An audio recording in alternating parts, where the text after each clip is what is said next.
Tulfo nyo nagkautal-utal. Nagkautal-utal sa hearing ng Magna Carta for Seafarers.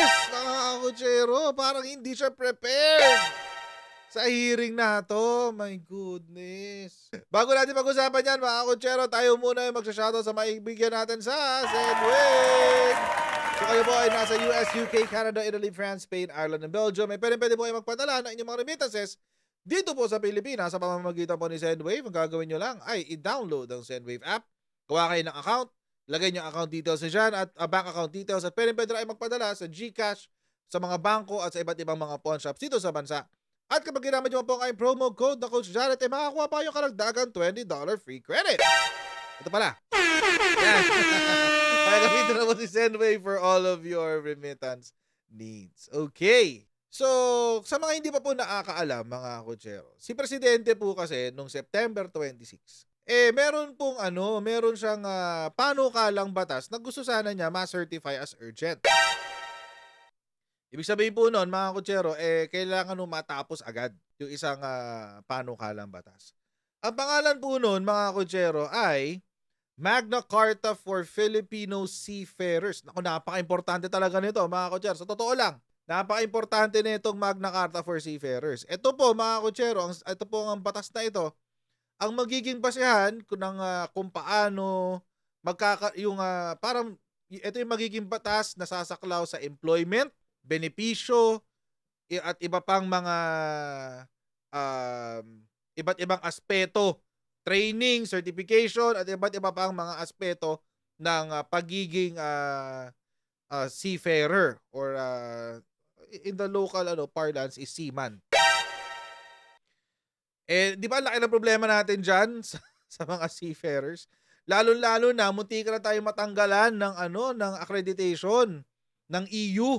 Di ba kasi nga ang baba daw ng standards ng ating seafarers. So munti ka na tayo matanggalan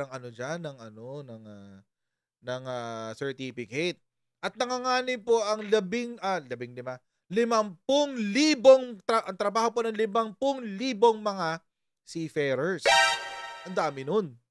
Ang dami nun para manganib, guys. Hindi pwede. Hindi sila pwede mawalan ng trabaho dahil napakarami nun. That's 50,000 families na magugutom, 50,000 families na mga anak nila mawawala ng access sa pag-aaral. Napakalaking impact po nun sa ating bansa. So, isa po sa mga pinangako ni PBBM nung kanyang kampanya, ito nga, buuin ang Magna Carta for Filipino Seafarers. At napakarami po ng bumoto ay PBBM ng mga seafarers, no? Kaya ito, bilang ganti, ayan, ay diringgin ko. Ayan ang nangyari. So, sinertify niya as urgent, itong Magna Carta for Filipino Seafarers. At ang sumusulat po nito, mga kutsero, sa Senado, ay si none other than Idol SGS. Idol SG, Senator Grandstand. Tuwan-tuwa po si Senator Tulfo. Sabi niya, Tulfo says, approval of Magna Carta for Filipino seafarers, a gift to seafarers. Regalo daw niya ito sa mga seafarers, sa mga seamen.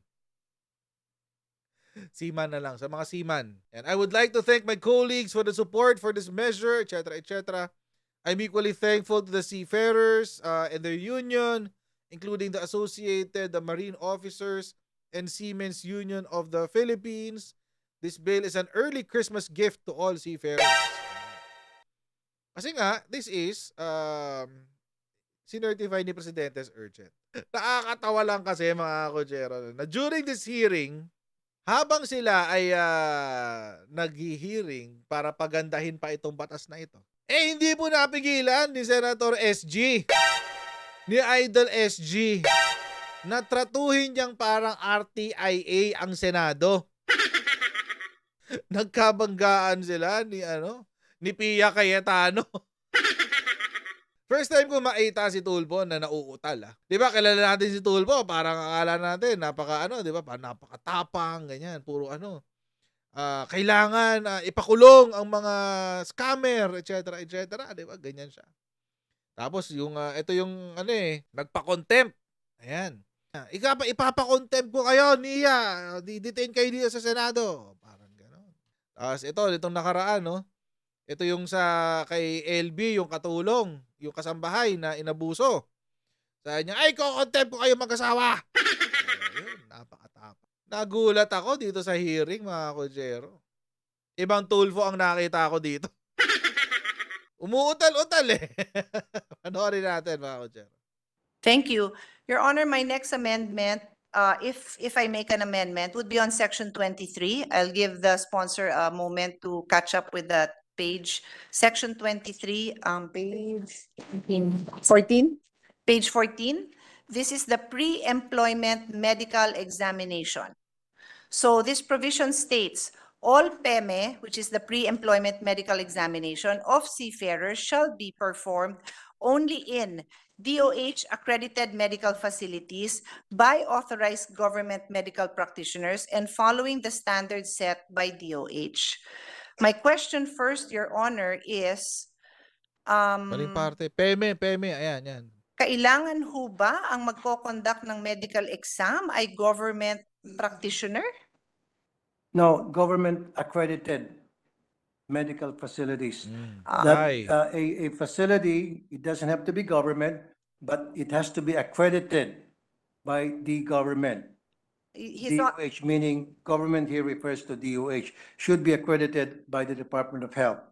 It Yeah. can be yes, Your Honor, but if you read the next line, DOH accredited medical facilities. It doesn't say here only in government medical facilities. If you will notice, it says DOH accredited. Your It Honor, doesn't say Ah, only in government medical facilities. DOH ayan, no? Government medical practitioner. So, dapat sa gobyerno lang. Mga doktor lang ng gobyerno ang pwede magpeme. accredited, meaning it could be a private clinic, yes. but accredited by the DOH. That is correct, Your Honor, but there is another line after that. Line number 3. I read the whole provision. It states DOH accredited medical facility by authorized government medical practitioners. What does that mean? Authorized government medical practitioners. Because other, even private practitioners can. Okay. In that sense, Mr. President, Your Honor, I accept removing the word by authorized, by government, the word government, the word government. So it will read, all PME of seafarers shall be performed only in DOH accredited medical facilities by authorized government. Medical lang. No, by authorized medical practitioners. And that is the confusing part, Your Honor. I'm sorry, I have not by made an, authorized medical practitioners, Your Honor. I can make the amendment if His Honor would like me to help. It says all PME of seafarers, go ahead, do the amendment, Your Honor. Pina- ano, sabi ni Tulfo, sige, paltan nyo na lang. Bakit ganun? Ikaw yung sponsor dito, Tulfo. Ikaw yung dapat nasusunod dito. Government. Sige, paltan nyo na lang. I'm sorry, I have not by made an, authorized medical practitioners, Your Honor. I can make the amendment if His Honor would like me to help. It says all PME of seafarers, go ahead, do the amendment, Your Honor. Do the honors. Yes, Your Honor, Grabe. my amendment would be to delete the phrase by authorized government medical practitioners and such that the whole sentence would read, all PEME of seafarers shall be performed only in DOH accredited medical facilities following the standards set by DOH. I accept. There is Yes, Your Honor. no objection to the sponsor. Amendments approved. Ayan. Thank you, Mr. Ito yung President. ito, mga kotsero, bago natin tuloy ito. Ito yung totoong trabaho ng senador. Gagawa ka ng batas, ide-defend mo yung batas mo, line per line ha, tinan nyo yung ginagawa dyan. No? Kaya may number yan sa gilid. Tinan nyo yung sa gilid. Diyan may number. 1, 2, 3. Ayan. Kaya may ganyan yan. Para habang binabasa, madali ka magre-refer. O, section 23, line number 2. O, yun. Para kapag i-amend, tulad yan, line number 2 and 3, o, i-amend natin. O, diba? Ganun dapat. Yan po ang totoong trabaho ng senador. Ano sabi ni Tulpo? Sige, go ahead. Go ahead. Do the honors. Siya na lang daw. Si Pia Cayetano na lang daw ang gumawa. Diyos ko. This one is just a clarification. If it is clear to his honor, then I will not have to make an amendment.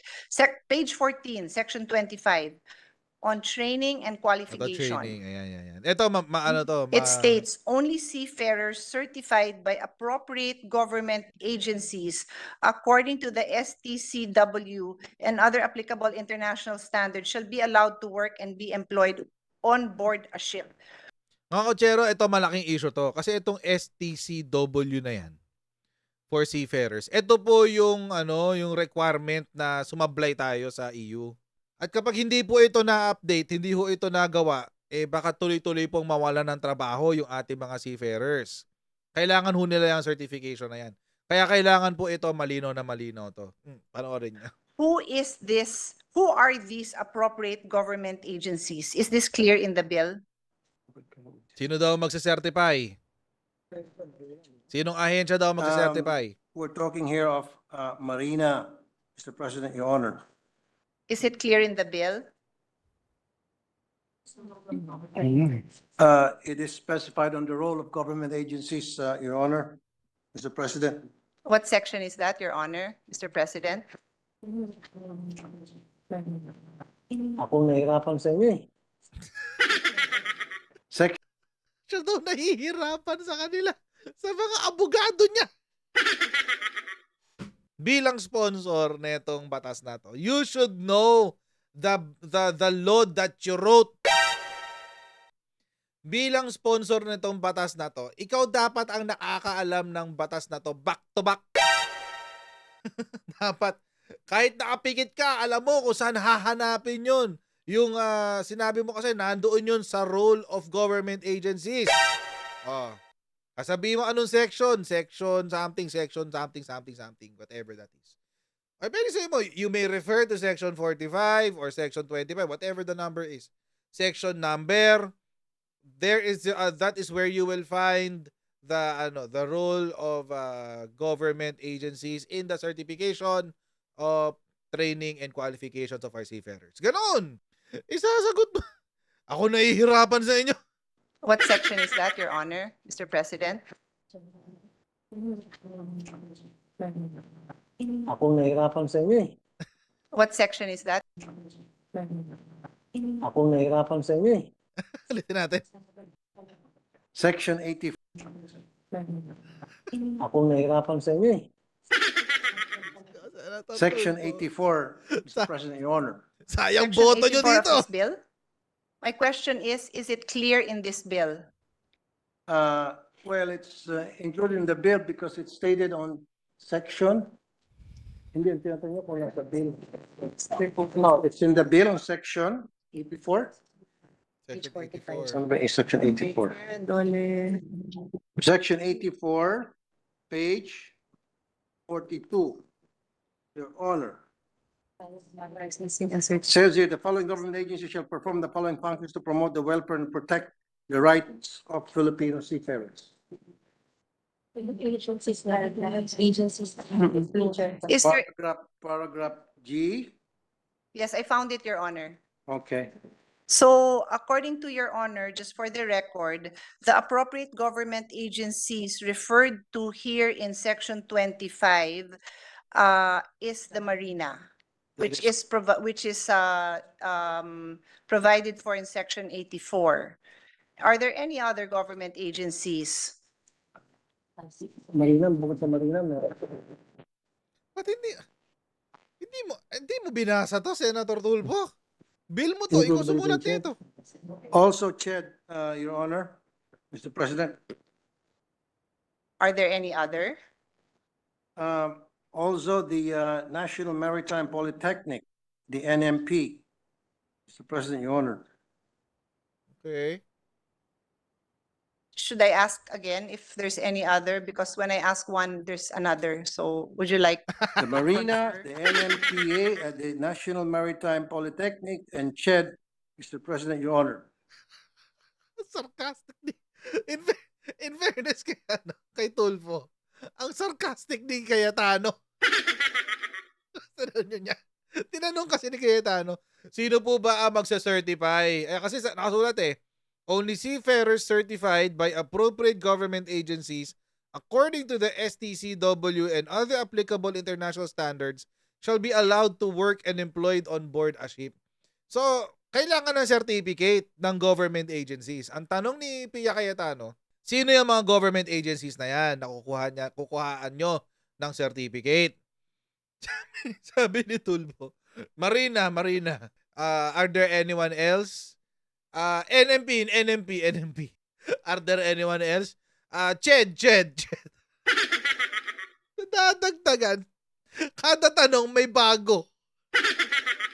Bakit kapag sa Senate hearing, yung mga hearing doon sa kasambahay, yung hearing sa NIA, hearing doon sa mga pumatay sa mga pulis na pumatay doon sa sa mistaken identity, napakatapang natin diyan. Pero dito ito yung actual na trabaho ng senador, mga kotsero. Ito po yun, yung actual na trabaho ng senador. Tuloy natin. Okay. Visit In na si that Tulfo. case, would His Honor like to mention these agencies in Section 25 because it necessitated consultation with the resource persons to get the answer. And I would just, again, for the same reasons I've been repeatedly mentioning, I just want there to be more clarity. So if His Honor is acceptable, let us just name these three agencies and instead of appropriate government agencies. Kasi kanina hindi na namin nilagay, Mr. President, Your Honor, training qualifications. Dito kasi sa Section 42, nandiyan na po yung role of government agencies na kung saan ni-refer dito sa Section 25. Pero kung yun ang gusto nyo, pwede namin ilagay. Alang-alang po sa inyo. Hindi ho, wag ho kayo mag-amend alang-alang For sa akin. purpose of clarity. Kung saan ho tingin nyo na mas maliwanag. Maliwanag na nga ito kung tutusin po, Your Honor, Madam. Napipi ko na si Tulfo. Malapit nang maging RTIA to. Meron ng mga may mga pasaring na kung saan kayo masaya, madam. Malapit na maging RTIA to, guys. Kaya lang, Pero ho kasi nung tinanong ko ho kayo, parang hindi pa ho kagad makasagot ang mga resource persons. So I wasn't sure if hindi pa clear. But if it's very clear, I will not make an amendment, Your Honor.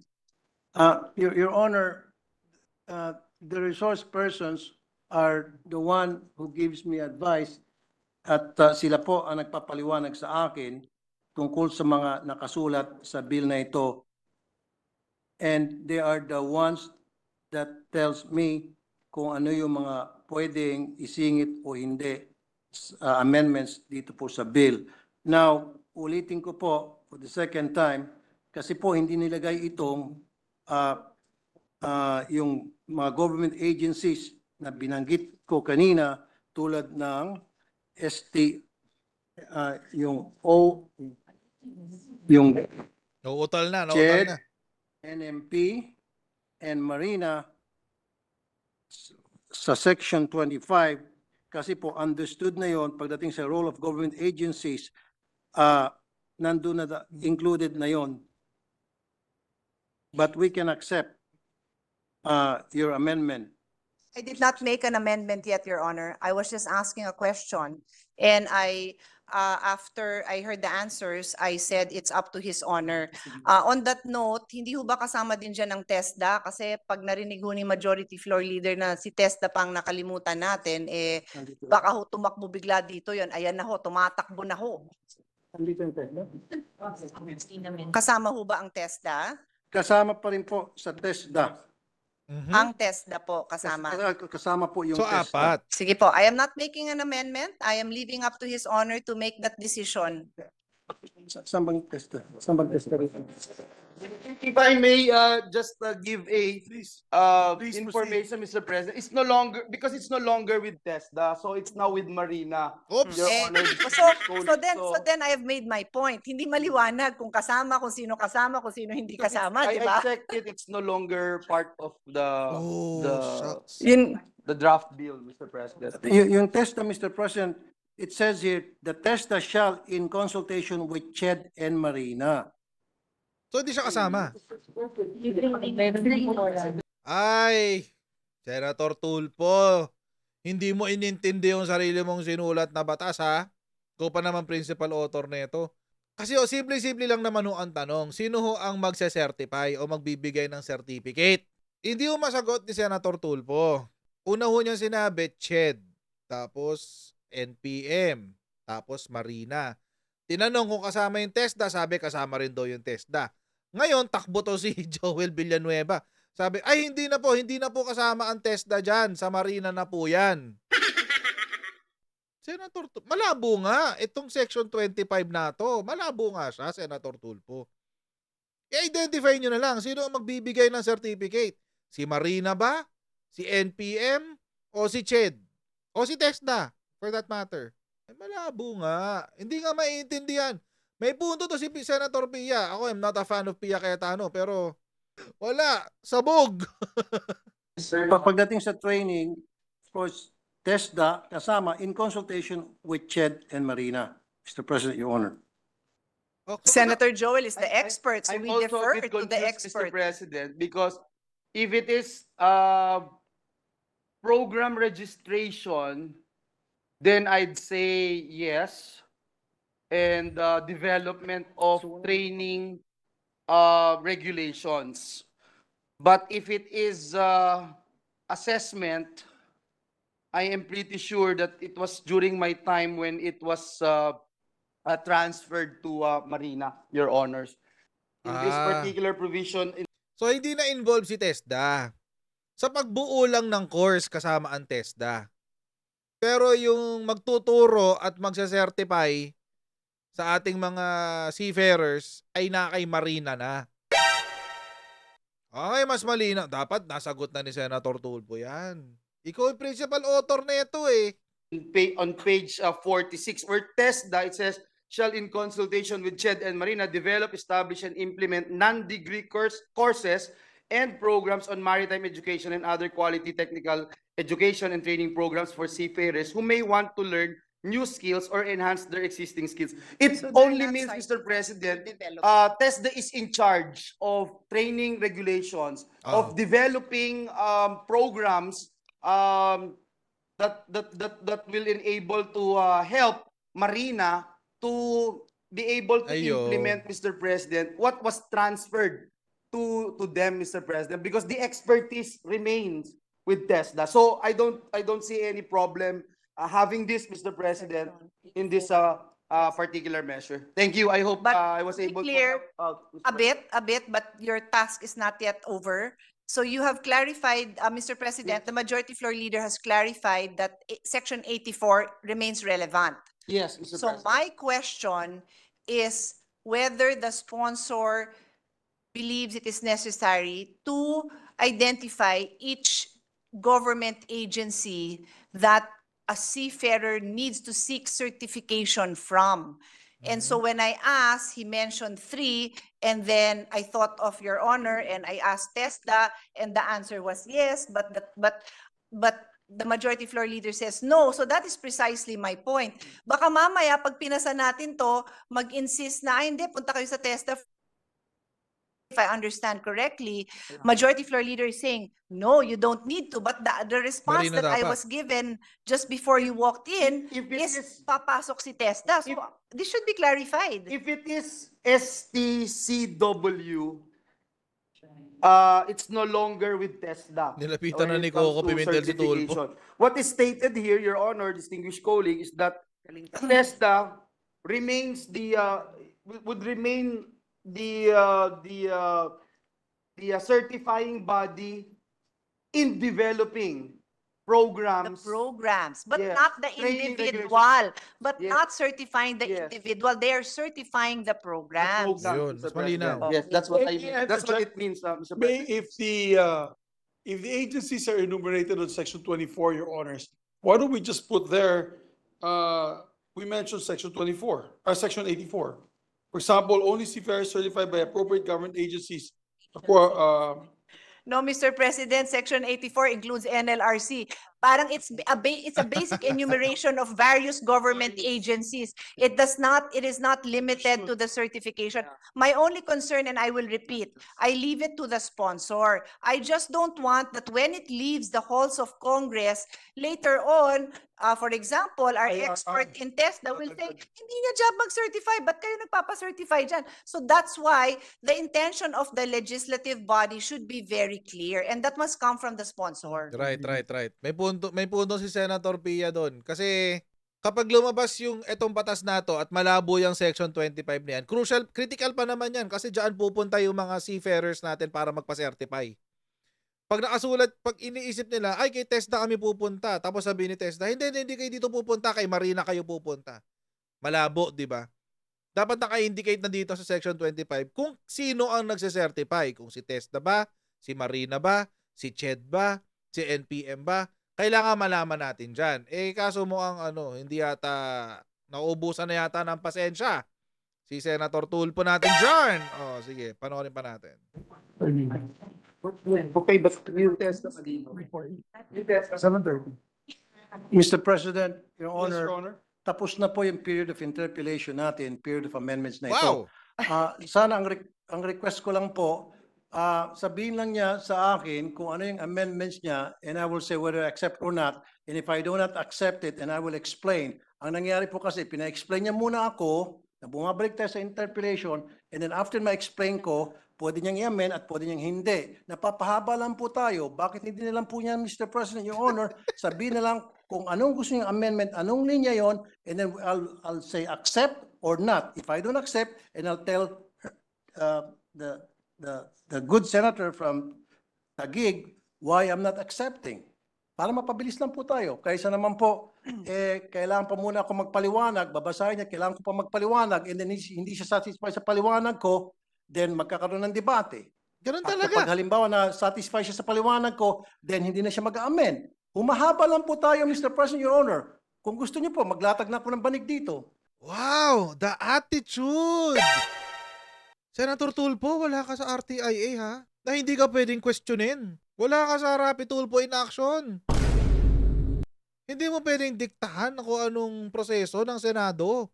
Kaya po, mga kotsero, for clarity lang, kasi baka may mga naniniwala sa sinabi ni Senator Tulfo dito. Kung ganun po ang sistema, di wala na hong wala na hong tayong batas na maamyendahan. Lahat na lang kung ano yung sulat na batas, ganun na lang. Pasa na lang ng gayan sa aprubahan. Hindi mo pwedeng ganun. Kaya ho may reading ng bill. Requirement po yan. Number 1, it is a constitutional requirement. Kailangan po, pinag-aaralan ang batas, 3 hearing po yan. In 3 separate days. Hindi nyo ho didiktahan kung kailan ang interpellation, kailan ang approval, kailan ang amendment, etc. etc. Sa 3 hearing na yan, 3 readings, 3 days. Saka lang pwedeng i-aprobahan yan. Kaya nga meron tayong first reading, second reading, third and final reading. Yung sinabi niya kanina, sinabi ni Senator Tulfo, lipas naman na yung interpellation kasi usually naman talaga on the second reading doon nagaganap yung interpellation sa second reading. Sa third and final reading, dadaanan mo na lang talaga yan para malaman mo kung meron ka pang pwedeng mga bago-baguhin. Dadaanan mo na lang yan, pero usually dadaanan mo na lang yan tapos ipapasa mo. May mga problema ka pa Senator Tulfo. May mga problema ka pa dito sa panukalang batas mo nahuli. O paano gagawin? Hayaan lang natin na ganon. Hayaan lang nating mali siya. Para lang maipasa mo yung gusto mong batas. Mas pinapaganda pa nga At hindi porke usually ang practice ay sa second reading ang interpellation, ibig sabihin, limitado lang siya sa second day. No. Hanggat hindi natatapos ang third and final reading, pwede hong mag-interpellate, pwede hong mag-amend. Pero tradisyon lang kasi sa Senado na kadalasan ng interpellation nagaganap sa second reading. Tradisyon lang ho yun, pero hindi ho batas yun. Tapos umattitude pa, tira nyo yung ginawa talaga. Ito yung idol nyo eh. Nag-attitude sa Senado eh. 7:30. Mr. President, Your Yes, Honor, Your Honor. tapos na po yung period of interpellation natin, period of amendments na ito. Sana ang request ko Tinawanan lang ni po, Pia. Cayetano. sabihin lang niya sa akin kung ano yung amendments niya and I will say whether I accept or not. And if I do not accept it, and I will explain. Ang nangyari po kasi, pina-explain niya muna ako, na bumabalik tayo sa interpellation, and then after ma-explain ko, pwede niyang i-amend at pwede niyang hindi. Napapahaba lang po tayo. Bakit hindi na lang po niya, Mr. President, Your Honor, sabihin na lang kung Yun yung proseso, Tulpo. Anong gusto mong gawin? anong gusto niyang amendment, anong linya yon, and then I'll say accept or not. If I don't accept, and I'll tell the good senator from Taguig why I'm not accepting. Para mapabilis lang po tayo. Kaysa naman po, kailangan pa muna ako magpaliwanag, babasahin niya, kailangan ko pa magpaliwanag, and then hindi siya satisfied sa paliwanag ko, then magkakaroon ng debate. It At is the kapag halimbawa process. na satisfied siya sa paliwanag ko, then hindi na siya mag-amend. Humahaba lang po tayo, Mr. President, Your Honor. Kung gusto niyo po, maglatag na ako ng banig dito. Dinatag ka. Tapunan. Session suspended. Welcome to Session- legislative work, Mr. President. No, hindi naman po gagawin. Panalo. Yung sinabi ni Pia Cayetano doon. Anong sabi? Welcome to legislative... Ano? Tapunan. Session suspended. Welcome to Session- legislative work, Mr. President. No, hindi naman. Putik tablado. Welcome to legislative work, Mr. President. Tablado. Kasi naman, Tulfo, bakit kasi ganun? Huwag kasing ganun, mag-attitude. Yan talaga ang trabaho ng senador. Yan talaga ang trabaho ng senador. Re-reviewin, magsusulat ka ng batas, re-reviewin mo yan sa committee level. Pag pumasa sa committee level, pag i-discuss yan sa plenary. Sa plenary, halo-halong utak kayo dyan. Pwede talaga bubusisiin talaga nila yan hanggang ma-perfect yan, hanggang maging maayos yan.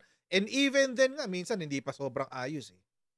But at least na may minimize mo yung errors. Yan po talaga ang legislative work. Ang trabaho po ng senador ay hindi magbida-bida sa mga hearing in aid of legislation. Hindi. Hindi po yun ang trabaho ng senador. At mga kutsero, wag ho tayong ma-distract. Kasi kadalasan, nadidistract kasi tayo doon sa, ay hindi, ang husay-husay kasi ang tapang-tapang sa hearing, etc. etc. Magnagbibitaw ng mga maanghang na salita, etc. etc.